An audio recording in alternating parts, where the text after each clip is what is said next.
Vamos a hablar de tejidos esqueléticos desde el punto de vista histológico. Hablando de los tejidos esqueléticos, hoy vamos a hablar del tejido óseo, el tejido cartilaginoso y el tejido conectivo denso. Vamos a hablar inicialmente del tejido óseo, es decir, vamos a hablar de esas características histológicas del hueso.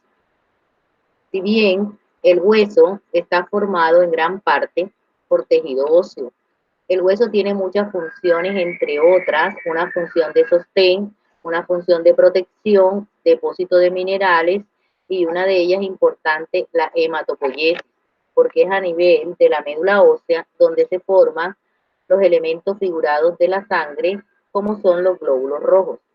El hueso está compuesto básicamente por el periósteo, el endostio y la matriz ósea. Todos los huesos van a estar revestidos por un tejido fibroso que le da la vascularización al mismo. Hablando de lo que es el periósteo, es la superficie del hueso, es un tejido fibroso. El endostio es la cavidad central del hueso, que contiene las células progenitoras como son los osteoblastos. Y la matriz ósea, que puede ser una matriz orgánica e inorgánica. Toda la matriz ósea está constituida por fibras de colágeno y de elastina. La matriz ósea orgánica representa el 35% de su peso y contiene abundante colágeno. Y la matriz inorgánica representa el 65% y contiene gran cantidad de calcio, fósforo en forma de cristales de hidroxiapatita. En esta imagen vemos el hueso, la epífisis proximal, la epífisis distal. Entre la epífisis proximal y la epífisis distal tenemos la diáfisis. En esa diáfisis, en la parte central, donde se encuentra la cavidad medular. El periósteo, que es la superficie o la membrana superficial del hueso.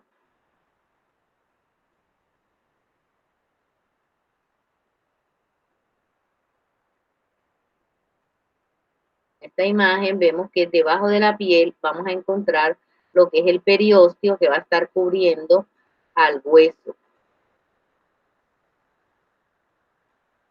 Aquí en esta imagen vemos lo que es el periósteo, el endostio y el periósteo. El periósteo, que es la túnica, que está formada por una capa externa de tejido conectivo denso y fibroso, y una capa celular interna de células osteoprogenitoras. Y el endostio, que es el tejido conectivo denso que reviste las cavidades centrales de los huesos, que contiene una capa también de células progenitoras y osteoblastos.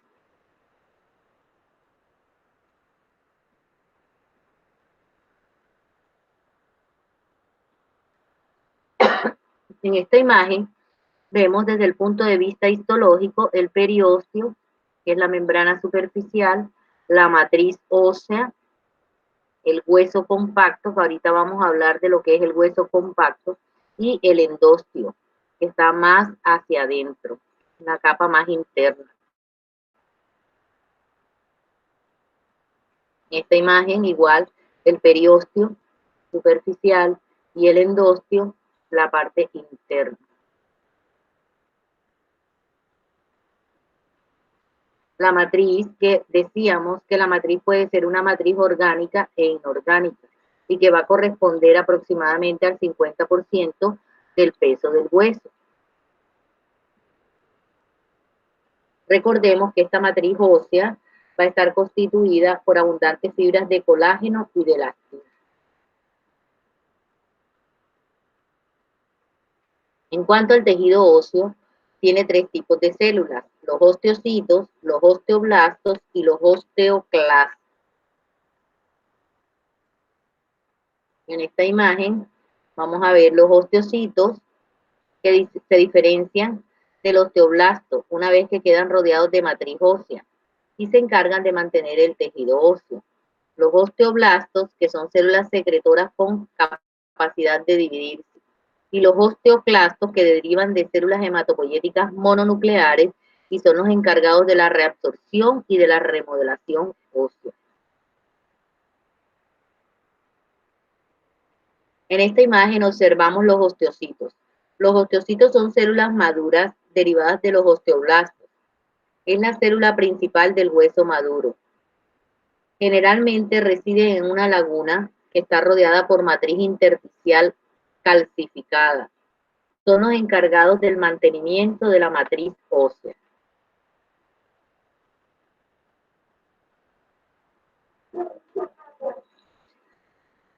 Los osteoclastos, que son células que generalmente son grandes, son células grandes con múltiples núcleos, tienen abundante citoplasma. Este es un osteoblasto, abundantes núcleos con citoplasma abundante también. Ellas tienen como función erosionar el hueso mineralizado. Son las células responsables de la reabsorción ósea. Y los osteoblastos, que son las células grandes, son células multinucleadas, contienen hasta 50 núcleos, tienen un citoplasma acidófilo y ocupan depresiones huecas normales llamadas lagunas. Estos osteoblastos son más abundantes en las áreas de los ligamentos. En esta imagen vemos los osteoclastos, acabamos de ver.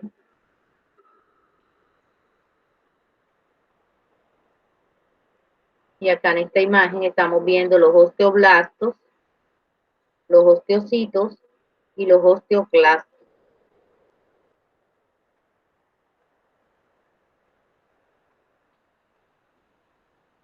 El tejido óseo se clasifica por la disposición de sus componentes en hueso compacto y hueso esponjoso. En esta imagen observamos el hueso esponjoso y observamos el hueso compacto.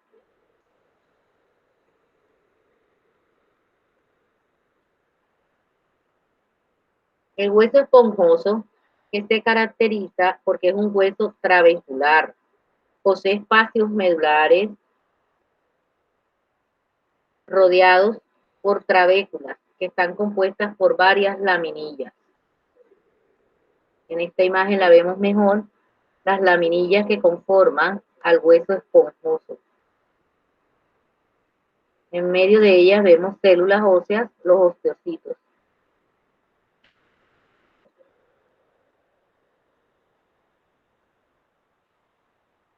Aún una imagen más del hueso esponjoso.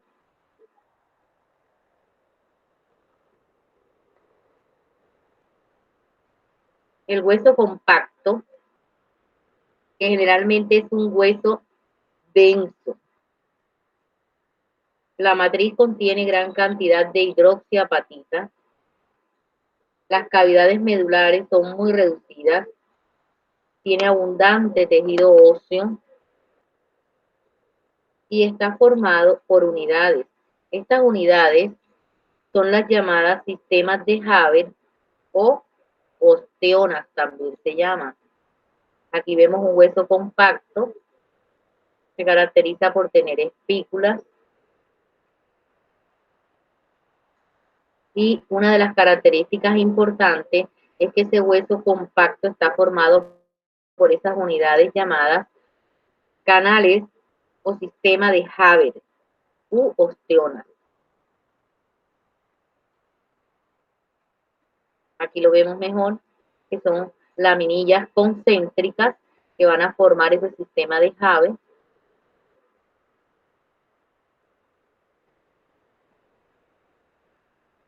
En esta imagen aún mejor, vemos más las laminillas concéntricas y vemos el canal de Haber o conducto de Haber, que en sí se conoce como sistema de Haber u osteonas. Vemos que este sistema de Haber, en estas laminillas encontramos los osteocitos. Todas estas células que vemos son los osteocitos. En esta imagen, aún mejor, vemos todas las laminillas concéntricas, el conducto de Haber y los osteocitos. En esta imagen, aún mejor, vemos los conductos de Haber o canales de Haber.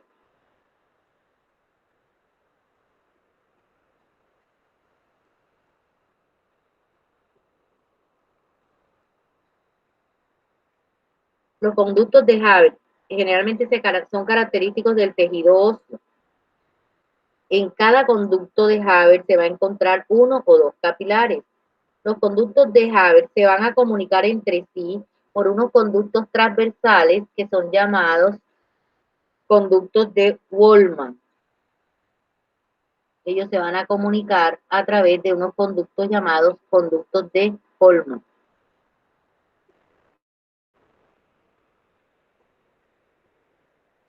Hablando del tejido cartilaginoso, vamos a decir que este tejido cartilaginoso, que es una forma especializada de tejido conectivo, va a formar el armazón de sostén de ciertos órganos, como son las superficies articulares de los huesos. La mayor parte del esqueleto del feto está conformado por tejido cartilaginoso. El tejido cartilaginoso no contiene vasos sanguíneos.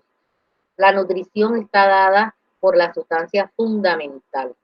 Ese tejido cartilaginoso va a estar conformado por los condrocitos y por la matriz cartilaginosa. Los condrocitos, vamos a la imagen, los condrocitos, aquí lo observamos, estos condrocitos se van a encontrar alojados en las llamadas lagunas en la matriz y se originan a partir de los condroblastos. Los condroblastos, que están ubicados en el pericondrio, que no es más que la membrana de tejido conjuntivo que rodea al cartílago, este pericondrio va a poseer dos capas, una capa interna y una capa externa.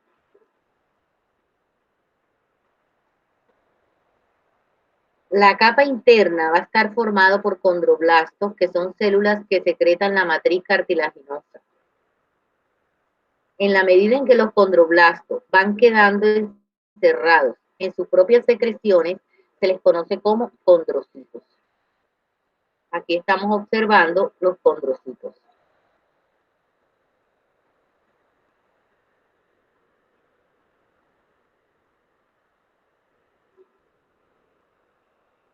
Un condrocito rodeado de su matriz.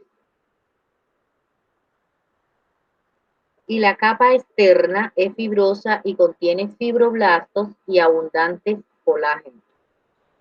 Los condrocitos en el tejido cartilaginoso joven, en adultos jóvenes, van a tener la capacidad de sufrir mitosis, es decir, que van a contribuir al crecimiento de los cartílagos. Aquí lo observamos, condrocitos.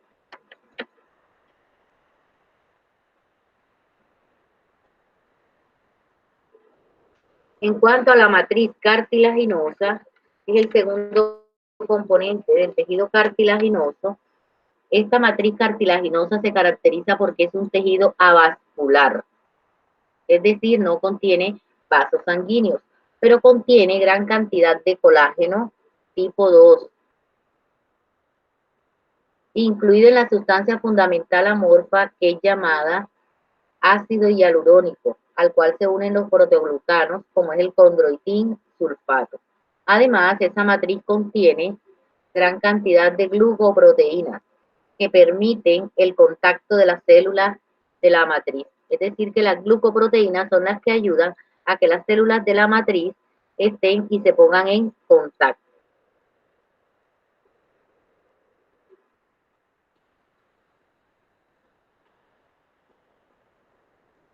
En el organismo vamos a encontrar tres tipos de tejido cartilaginoso. Un tejido cartilaginoso hialino, un tejido cartilaginoso elástico y un tejido cartilaginoso fibroso. Hablando del tejido cartilaginoso hialino, este tejido está presente en mayor medida en las superficies articulares de todos los huesos, en los anillos traqueales, en los cartílagos laringeos y costales y además en los cartílagos nasales. Los condrocitos en este tipo de cartílago hialino pueden estar independientemente solos o pueden agruparse en las lagunas. Es decir, que en las lagunas pueden haber dos o más y cuando se unen en esas lagunas se conocen como grupos isógenos. Estos grupos isógenos indican el crecimiento intersticial. La matriz es de aspecto homogéneo y basófilo. Esta matriz va a presentar dos tipos de regiones.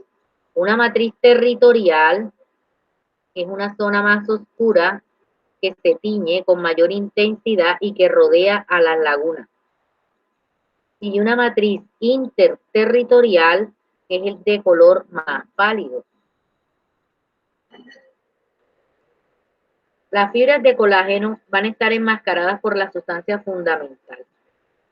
Toda la matriz está rodeada por pericondrio. En esta imagen aún vemos más cartílago hialino.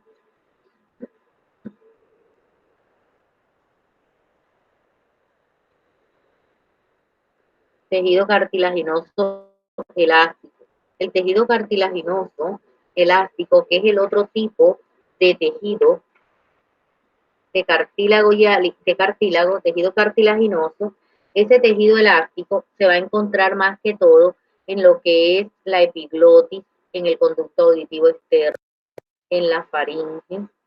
Y en este tejido cartilaginoso elástico vamos a observar que las células son los condrocitos, condroblastos, lo mismo que en el tejido hialino. Pero la matriz contiene muchas fibras elásticas oscuras y contiene fibras de colágeno. Está rodeada por el pericondrio, al igual que en el tejido cartilaginoso hialino.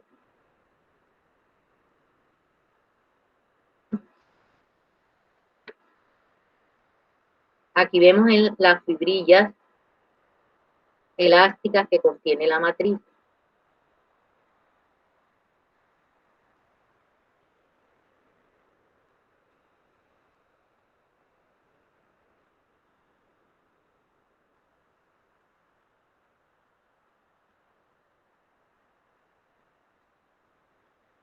El otro tipo de tejido cartilaginoso es el tejido cartilaginoso fibroso. Este tejido es frecuente en la sínfisis púbica, en los discos intervertebrales, en las regiones en las que se insertan los tendones.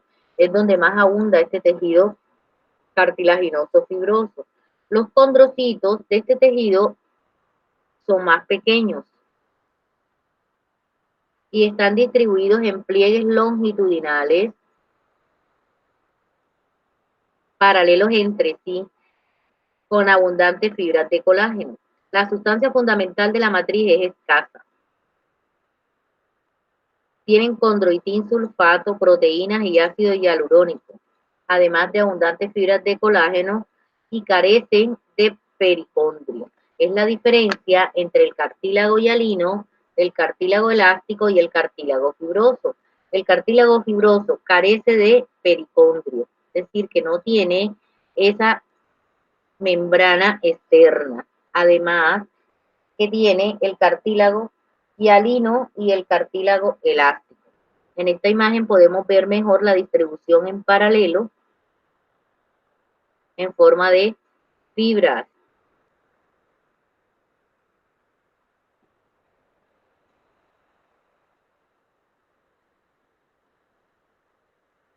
Dentro de las alteraciones óseas más frecuentes que tenemos, encontrar lo que es la osteoporosis, entre otras, la osteomalacia y la enfermedad de Paget. Cuando hablamos de osteoporosis, estamos diciendo que esa osteoporosis se caracteriza básicamente porque hay una disminución de la masa ósea, lo cual trae como consecuencia la fragilidad del hueso y de allí el riesgo de fracturas. Hay pérdida en el equilibrio de la remodelación ósea, con desmineralización del hueso. Existen muchos factores de riesgo para la osteoporosis, entre ellos los más redundantes son la deficiencia de calcio, la deficiencia de vitamina D, el alcohol, el sedentarismo, la disminución de estrógeno, sobre todo en las mujeres en la etapa de la menopausia. Otra alteración a nivel de los huesos es la osteomalacia. En la osteomalacia, el desorden generalizado del esqueleto es producido por una mineralización insuficiente del tejido osteoide. Esta se caracteriza porque va a haber anormalidades del metabolismo del fósforo, anormalidades en el metabolismo de la vitamina D y anormalidades en la matriz ósea.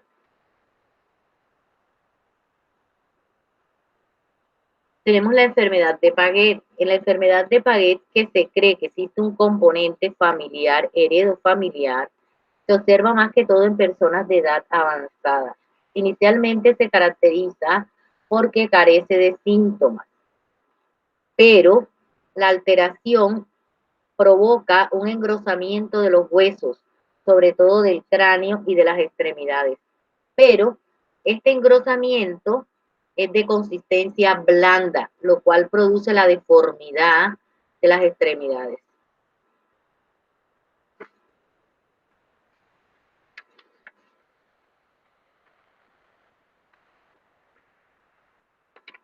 Para recalcar, vamos a recordar que el pericondrio no es más que la capa de tejido conjuntivo que envuelve a todas las estructuras del cartílago hialino.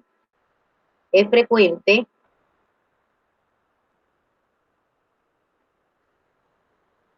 en el cartílago hialino, en el tejido cartilaginoso hialino y en el tejido cartilaginoso elástico, y carece o no existe en el cartílago, en el tejido cartilaginoso fibroso. Es frecuente, es fuente de nuevos condrocitos para el crecimiento. Contiene abundantes fibras de colágeno, es decir, la función fundamental que tiene ese pericondrio es que es la fuente principal para nuevos condrocitos que son indispensables para el crecimiento. Hablando de osteogénesis, que no es más que la histogénesis del hueso, se da en dos formas. Una osteogénesis intramembranosa, en la cual surge en una membrana mesenquimática altamente vascularizada, donde las células mesenquimáticas se diferencian en osteoblastos y que comienzan a elaborar matriz ósea y a formar así de esa manera las trabéculas del hueso. Es lo que se conoce entonces como osteogénesis intramembranosa. Y la osteogénesis endocondral se da más que todo en los huesos cortos, largos y se da en etapas. Lo primero que ocurre es una hipertrofia de los condrocitos, es decir, estos mueren y dejan cavidades que se van a calcificar, van a invadir los capilares y estas células se van a convertir en osteoblastos.